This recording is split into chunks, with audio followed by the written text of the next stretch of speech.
자, 오늘은 페이지 랭크 알고리즘, 그러니까 구글의 비밀 점수판에 대한 이야기를 한번 해볼까 합니다. 바로 시작할게요.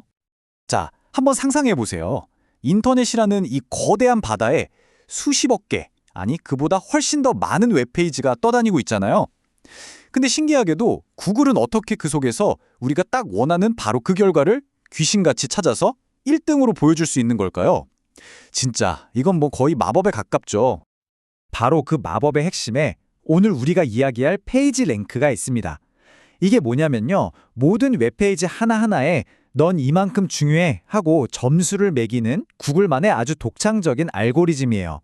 말 그대로 인터넷 전체를 위한 거대한 점수판을 딱 만들어버린 거죠. 아니, 그럼 이 점수판은 대체 어떤 원리로 돌아가는 걸까요? 핵심 아이디어는요, 생각보다 훨씬 간단합니다. 바로 링크는 곧 투표다. 이거예요. 인터넷 전체가 하나의 거대한 인기 투표를 하고 있다. 이렇게 상상하시면 이해가 빠를 겁니다. 그러니까 어떤 웹사이트에서 다른 페이지로 링크를 하나 걸어주잖아요? 그건 마치 어이 여기요, 이 페이지 진짜 유용하고 믿을만해요 라고 공개적으로 추천하면서 한 표를 딱 던져주는 것과 똑같아요. 신뢰를 바탕으로 한 아주 소중한 한 표인 셈이죠. 아, 이 비유가 정말 기가 막히지 않나요? 마치 학교에서 모두가 친해지고 싶어하는 최고 인기쟁이를 찾는 것과 같다. 와우, 진짜 개념이 머리에 쏙쏙 들어오죠. 자, 그런데 여기서 아주 중요한 게임의 판도를 완전히 뒤바꾸는 규칙이 하나 등장합니다. 바로 모든 투표의 가치가 똑같지 않다는 거예요. 여기 한번 보세요. 막 새로 생긴 블로그 100개가 추천하는 것보다 전 세계가 신뢰하는 위키피디아에서 받은 링크 단 하나가 비교도 안 될 만큼 강력한 힘을 가집니다. 맞습니다. 이 게임의 핵심은 양보다 질이에요. 이 질이라는 개념, 다른 데 한번 비유해 볼까요? 예를 들어 학교에서는 그냥 친구 추천서보다 전교 회장 추천서 한 장이 훨씬 더 힘이 실리잖아요. 그쵸? 게임으로 치면 레벨 5짜리 유저 10명이 주는 팁보다 레벨 100 만렙 유저가 주는 팁 하나가 훨씬 더 값지고요. 그리고 유명한 음식 평론가가 주는 별점 하나가 일반인 리뷰 수십 개보다 더 큰 영향력을 갖는 것과 다 똑같은 이치입니다. 좋아요. 그럼 이제 이 점수가 구체적으로 어떻게 계산되는지 이 게임의 규칙을 한번 제대로 뜯어보겠습니다. 시작은 아주 공평합니다. 모든 웹페이지는요, 처음엔 예외 없이 똑같이 1.0이라는 점수를 받아요. 그러니까 출발선은 모두가 똑같다는 거죠. 계산 과정은 이 4단계가 계속해서 반복되는 거예요. 자, 첫째, 모든 페이지가 똑같이 1.0점으로 시작하죠. 둘째, 각 페이지가 자기가 몇 개의 다른 페이지에 링크를 걸어주고 있는지 숫자를 셉니다.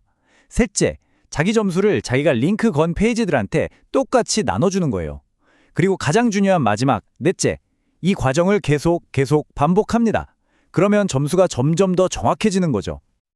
아니, 근데 이 계산을 대체 몇 번이나 반복하는 걸까요? 진짜 놀라지 마세요.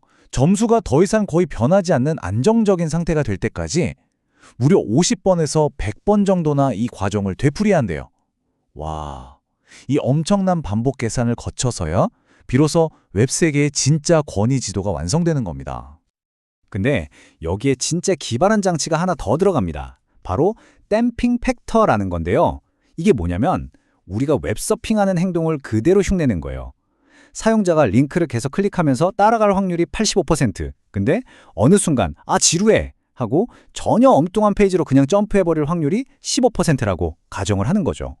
그러니까 우리 같은 사람들의 변덕까지도 계산해 넣은 거예요. 정말 똑똑하죠? 자, 좋습니다. 그럼 이제 이론은 그만하고 실제 현실 세계에서는 과연 누가 이 인기 투표의 승자인지 한번 볼까요? 바로 이런 곳들입니다. 위키피디아, 뉴욕타임스 같은 주요 언론사들, 유튜브, 그리고 하버드 같은 유명 대학 웹사이트나 정부 공식 포털 같은 곳들이요. 왜 이 사이트들이 점수가 높을까요? 이유는 아주 간단해요. 전 세계에 있는 수많은 다른 사이트들이 이 정보는 믿을 수 있어 하면서 계속해서 이곳으로 링크를 걸어주기 때문이죠. 한마디로 공인된 정보 맛집인 셈이에요. 자, 이제 거의 다 왔습니다. 마지막으로 오늘 배운 내용을 머리에 콕 박아줄 만한 재미있는 사실 몇 가지, 그리고 이름에 숨겨진 비밀을 한번 파헤쳐보겠습니다. 혹시 왜 이름이 페이지 랭크인지 한 번이라도 생각해 보신 적 있으세요? 일단 가장 뻔한 이유는요. 말 그대로 웹페이지들의 순위, 즉 랭크를 매기기 때문이겠죠. 그리고 이걸 발명한 사람이 바로 구글의 공동 창업자 레리 페이지이기 때문입니다. 와, 진짜 기가 막힌 말장난 아닌가요? 천재적인 이름이죠. 물론 페이지 랭크의 위상도 시간이 흐르면서 조금씩 변해왔어요. 1998년 구글이 처음 나왔을 땐 정말 세상을 바꾼 비밀번개나 다름없었죠. 하지만 지금은 어떨까요? 지금 구글은 200개가 넘는 다양한 신호들을 종합해서 순위를 매기는데 페이지 랭크는 그중 하나로 여전히 중요한 역할을 하고 있습니다. 그리고 이제는 그 바통을 AI와 머신러닝이 이어받아서 검색의 미래를 만들어가고 있고요. 이름 이야기가 나와서 말인데 구글이라는 이름 자체도 재미있는 사연이 있어요. 원래는 구골이라고 1 뒤에 0이 100개나 붙는 어마어마하게 큰 숫자를 쓰려고 했는데 철자를 실수로 잘못 적어서 구글이 됐다고 하죠. 세상의 방대한 정보를 다 정리하겠다는 그 포부가 느껴지지 않나요? 페이지 랭크도 마찬가지로 발명가 레리 페이지의 이름과 웹페이지의 순위라는 이중적인 의미를 담은 정말 역사에 남을 만한 네이밍 센스라고 할 수 있겠죠. 페이지 랭크가 당시에 왜 그렇게까지 대단하고 혁신적이었는지 이 웹의 규모 변화를 보면 바로 느낌이 오실 겁니다. 1998년에는 전 세계 웹사이트가 다 합쳐서 240만 개 정도였어요. 근데 지금은요, 거의 20억 개에 육박합니다. 상상이 되세요? 이 어마어마한 정보의 폭발 속에서 질서를 잡으려면 페이지 랭크 같은 천지적인 아이디어는 정말 선택이 아니라 필수였던 거죠. 결국 페이지 랭크를 딱 한 문장으로 정리한다면 바로 이 말이 정답일 겁니다. 거칠고 혼란스러운 야생과도 같았던 초창기 웹에 처음으로 질서를 부여했고 구글을 세계 최고의 검색 엔진으로 만들어준 바로 그 근본적인 아이디어. 그게 바로 페이지 랭크의 위대함이죠. 자, 이제 이야기를 마무리하면서 여러분께 마지막으로 질문 하나를 던져볼까 합니다. 만약 인터넷 세상이 하나의 거대한 선거판이라면 지금 이 순간 여러분이 하고 있는 모든 클릭, 모든 검색은 과연 어떤 페이지에 여러분의 소중한 한 표를 던져주고 있는 걸까요? 한번 좀 생각해볼 문제 아닐까요?